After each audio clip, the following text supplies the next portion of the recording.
اور جب آپ کی آنکھوں میں بہت سے آنسو جمع ہو جائیں، جب کسی سے کچھ کہنے کا حوصلہ نہ ہو، تو آپ کبھی پریشان نہ ہونا، بس اللہ کی طرف دیکھنا اور اس سے ایک محبت بھری نظر کے کرم کی دعا کرنا۔ بے شک وہی تو ہے جو روتے کو ہنسا دیتا ہے، اور وہی تو ہے جو بگڑی بنا دیتا ہے، اور وہی تو ہے جو ڈوبتی نیا پار لگا دیتا ہے۔ بس اس سے امید رکھنا اور اس پر یقین رکھنا کہ حالات بڑے سخت ہیں، معاملات صحیح نہیں ہو رہے ہیں، جن پہ بھروسہ تھا وہ دغا دے رہے ہیں، اب صبر نہیں ہو رہا۔ لیکن میری بات سنو، صبر ابھی تو کرنا ہے، اسی کا تو اجر ہے۔ جب سانس بھی نہ لی جا رہی ہو، دل شکستہ ہو چکا ہو، تب ہی تو صبر کرنا ہوتا ہے۔ میری بات مانو، تھوڑا اور صبر کرو، وہ وقت بدل دے گا۔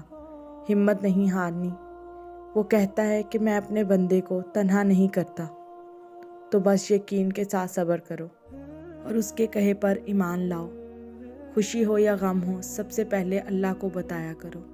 اسے تمہارا اس طرح سے باتیں کرنا اچھا لگتا ہے، جب تم شکوے شکایت کرتے ہو، غم بھری داستان سناتے ہو، رو پڑتے ہو، جب خوشی میں شکر کا سجدہ کرتے ہو، جب تنہائی میں بیٹھ کر اس کو اپنے سارے راز بتاتے ہو، جب سے سکتے ہوئے یہ کہتے ہو کہ الفاظ نہیں ہیں اب یا رب، آپ تو سسکیاں بھی سن لیتے ہیں، جب ساری رات جاگ کر آسمان کو تکتے رہتے ہو، جب فیقون کی آس کن پر یقین رکھتے ہو، جب اس کی رضا کی خاطر درد کے سینے سے لگا لیتے ہو، اس کو تمہارا یوں محبت کرنا، باتیں کرنا، التجا کرنا اچھا لگتا ہے۔